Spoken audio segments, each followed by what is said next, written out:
The 1983 World Championship Tennis Finals would be hard to top. John McEnroe and Yvonne Lindell were locked in a marathon battle which would prove to be one of the greatest matches in tennis history. When McEnroe claimed his controversial victory, the capacity crowd in Dallas, Texas knew that this McEnroe-Lindell Classic would be a tough act to follow. The three-time champion exuded confidence backstage at the 1984 tournament. McEnroe was convinced that these finals would be remembered as the culmination of his year of dominance. 1984 was to be known as the Year of the Aces.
The 1984 WCT Finals welcomed Buick as its first title sponsor by living up to its reputation as the most impressive social week in the tennis community.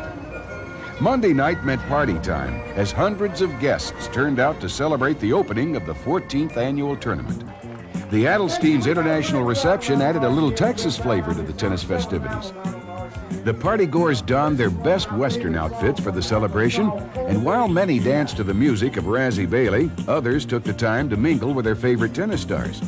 Vitas Gerulaitis was there along with his sister Ruta, as was Dallas hometown favorite Bill Scanlon.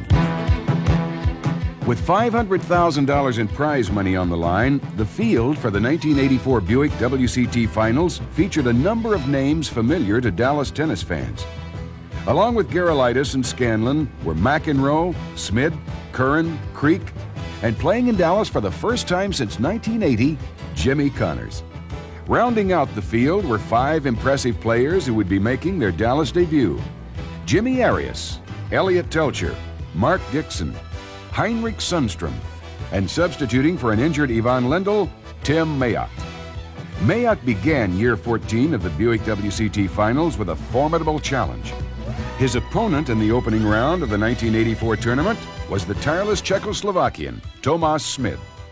Mayock was forced to use his head against his gifted opponent, but after losing control briefly during the second set, he rallied to defeat Smid in 4 sets.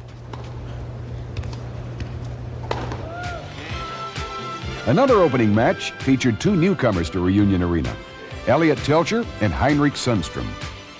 Following the racket spin by Jim Ewing, general manager of Ewing Buick, Telcher went right to work against the 20-year-old Swede. Sundstrom had won 19 of his last 20 matches, but Telcher remained unimpressed as he frustrated Sundstrom in a long 4-set match. Game, set, and match, Telcher.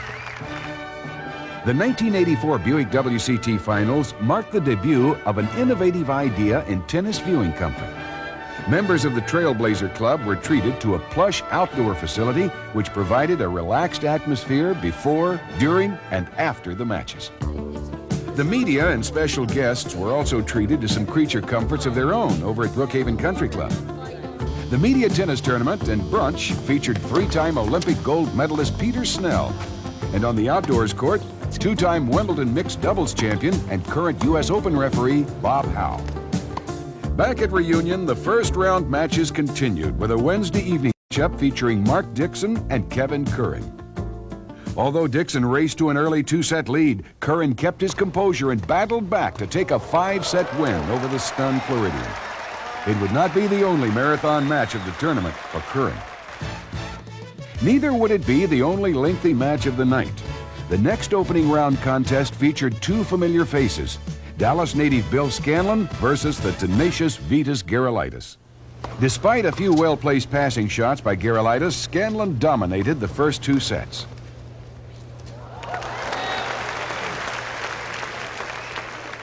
Suddenly, Gerulaitis awoke from his trance. The 1978 WCT Finals champion shrugged off a match point for Scanlon and fought his way to a 7-6 victory in the third set. Gerulaitis appeared to be siphoning the momentum from his opponent as he won an impressive come-from-behind marathon victory. Thursday offered a reprieve from the extended tension of the night before. The sponsors and media were able to unwind during a luncheon at the home of WCT President Al G. Hill Jr. In attendance were 30 international media representatives from a dozen countries. Included in this year's luncheon was an informal gathering including the WCT executive staff in which they discussed the status of tennis. Held under a native pecan tree, the meeting spotlighted questioning from Bob Green of the New York Associated Press office. Several members of the Buick entourage were in the audience, including shows and exhibits manager Harry Wagner. Thursday's quarterfinal round featured the WCT Finals return of Jimmy Connors. His participation in the 1984 tournament marked his first appearance in Dallas since 1980, when he won the first sporting event ever held in Reunion Arena. Connors would again enter the WCT record books with this quarterfinal match. When the two-time champion took the court opposite Tim Mayotte, it was recorded as the 100th match in WCT Finals history. Mayotte, however, was determined to steal the center stage from Connors. He walked onto the Supreme Court with his usual aplomb and proceeded to seize the first set 6-4.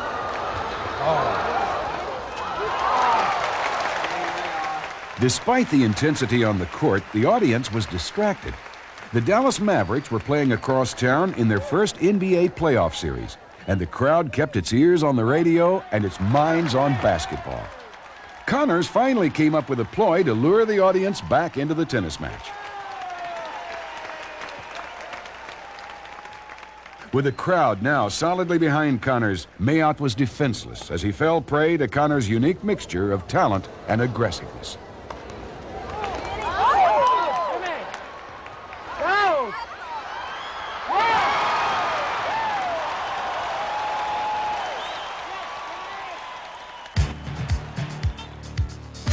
In another quarterfinal match, Jimmy Arias met the free-swinging Californian Elliott Telcher. In his Buick WCT Finals debut, Arias produced a flawless game, disposing of Telcher in 3 rapid sets.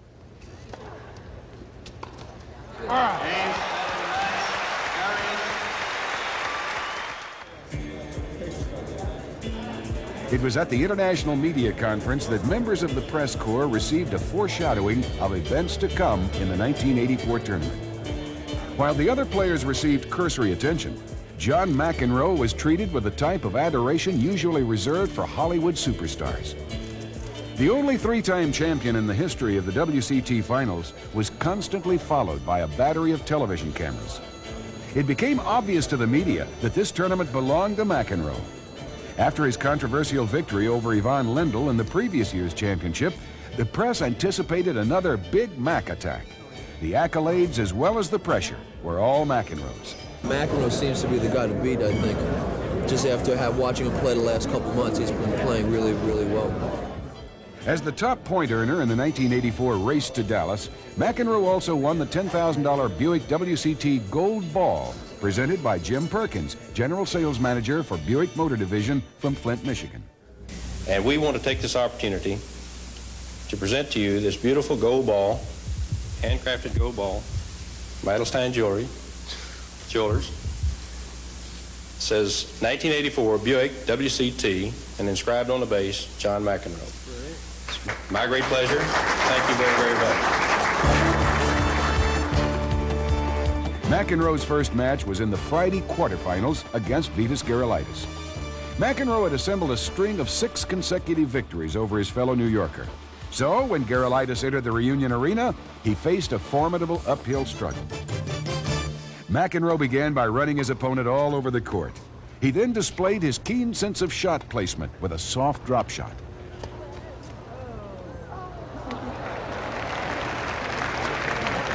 McEnroe was relentless against Gerulaitis, spinning him around and then guiding a shot past him.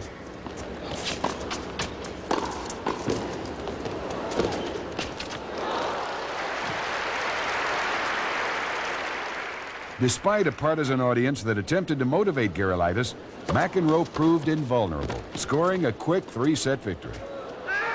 Game, set, and match, McEnroe. McEnroe wins 6-3,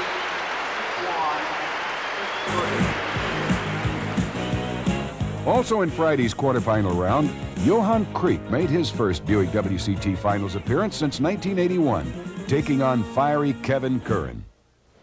Kriek took control of the match early, displaying a clever strategy that had his opponent applauding in appreciation.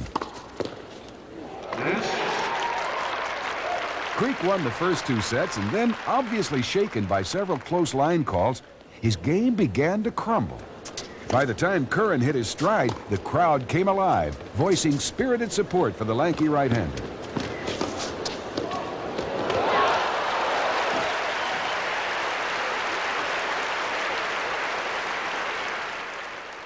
Kriek could not overcome the crowd reaction, nor his mistakes, as Curran posted his second 5-set come-from-behind victory in the 1984 tournament. Curran had reached the semifinals, but he was beginning to show the strain of 2 consecutive marathon matches.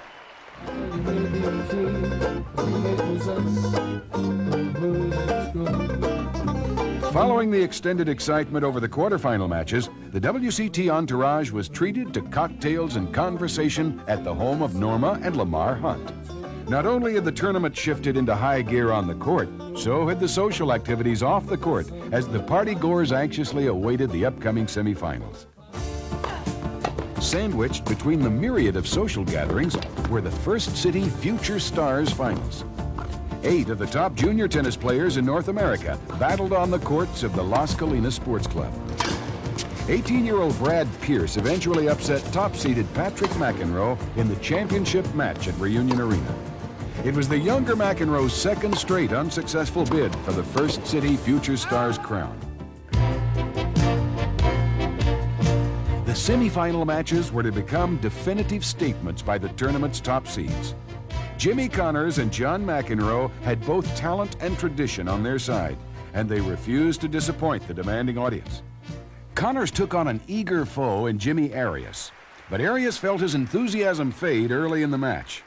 With his wife Patty looking on, Connors demonstrated how top-flight tennis should be played at the expense of his young opponent.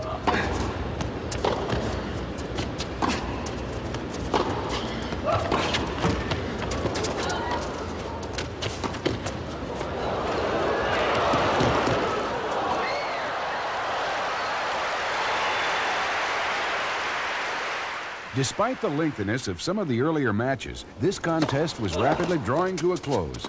Connors continued his domination, finally forcing Arias to the carpet in despair.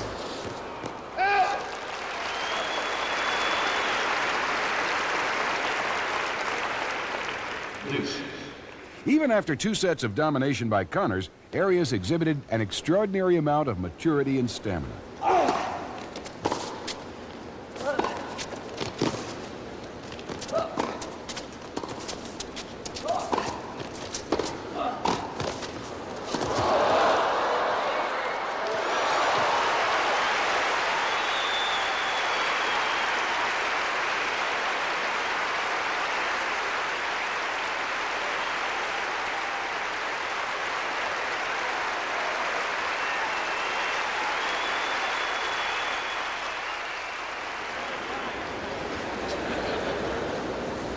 You're young, you can do that, it's okay.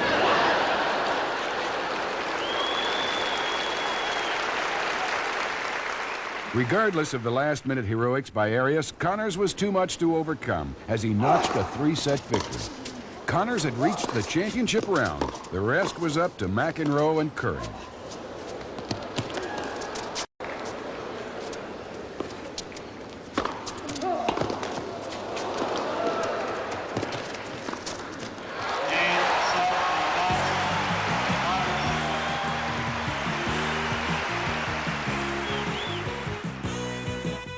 Following his quarterfinal match with Johan Kriek, Curran knew that his 2 lengthy matches earlier in the tournament would hinder his chances against a surging McEnroe. Well, I normally look forward to playing a guy like McEnroe because you got nothing to lose, and you know he's the top player in the world. You beat him, you get a lot of recognition, and But under the circumstances, he's playing awfully well this year, and I come off 2 5-setters and not really going to get a day's break like I did for this match. It's going to be difficult. It's not something I'm really looking forward to, but then again, I'll just get, I thought I was playing on fumes there, so just keep doing it. If Jimmy Connors dominated his semifinal match, then McEnroe was simply overwhelming against an exhausted Kevin Curran. Displaying the brilliant moves of a chess grandmaster, McEnroe waited patiently for a weak move by Curran. The confident left-hander then capitalized on the opening with the skill of a veteran strategist.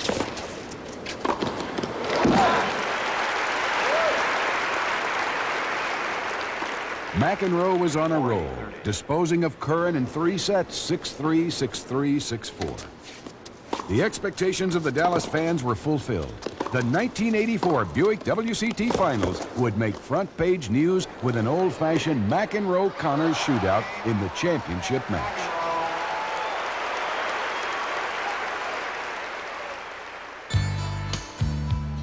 The rematch was welcomed with fanfare at the annual celebration dinner. Guests took time to ogle an impressive display of ostrich eggs decorated by tennis players and celebrities.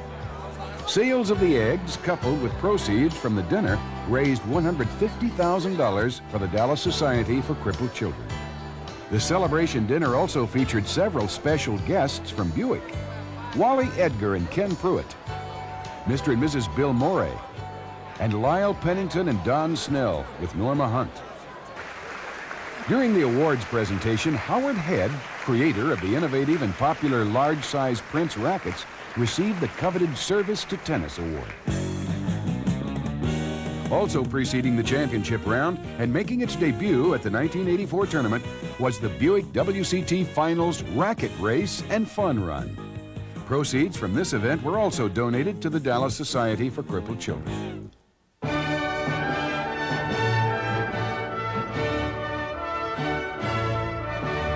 As the racket race began to wind down, the tension across the street at Reunion Arena was swelling. An expectant crowd began to pour into the building. A national TV audience prepared to watch the match on ESPN. And tennis fans in Germany and Italy were ready to stay up late to watch the action live via satellite. The two opponents began to sense the excitement backstage. When Jimmy Connors last served as WCT champion in 1980, he defeated a young McEnroe for the title.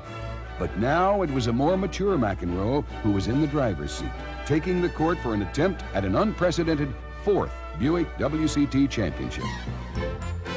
The John McEnroe who strode into the arena this day was not the same feisty player familiar to the Dallas audience. This was a new John McEnroe who went quietly but steadily about his business, playing with the confidence of the best tennis player in the world. Even the talented Jimmy Connors couldn't keep his finger in the dike. The torrent began.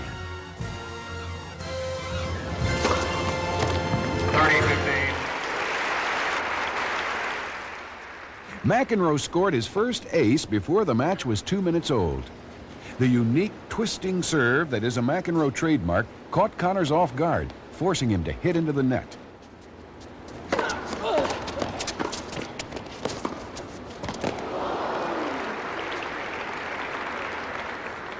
The match contained little shouting, few disputed line calls, and no racket throwing. The afternoon seemed like an onslaught of McEnroe aces.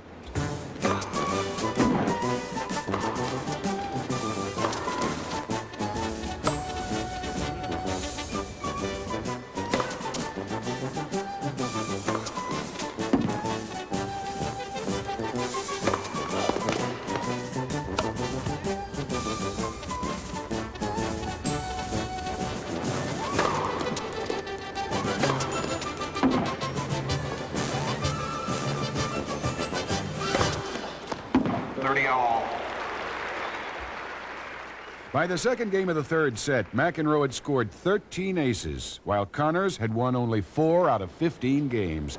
Mercifully, the tempest was brief.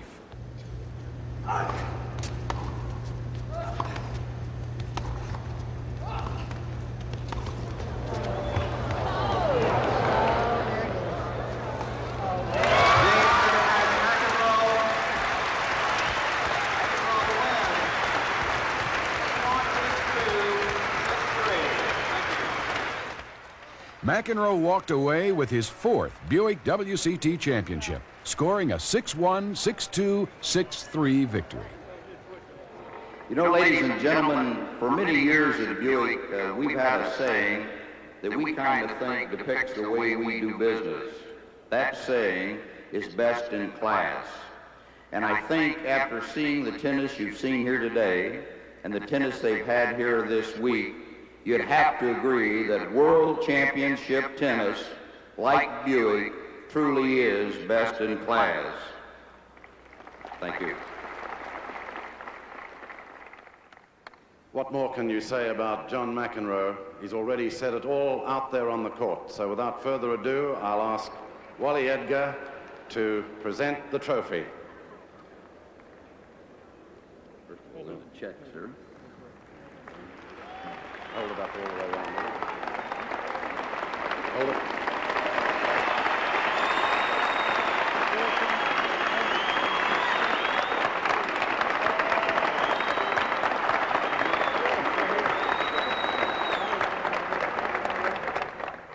At the victory party, McEnroe was still in good form, trading shots with Buick dealers Leonard Burton and Tom Stevens. But looking forward to my Buick car. Do I get a car or no?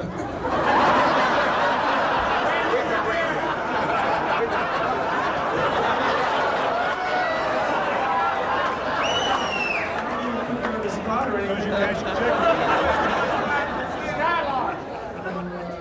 So I guess I don't get a car. And then to celebrate his decisive win, McEnroe drank champagne from the famed trophy, thus beginning another Buick WCT Finals tradition.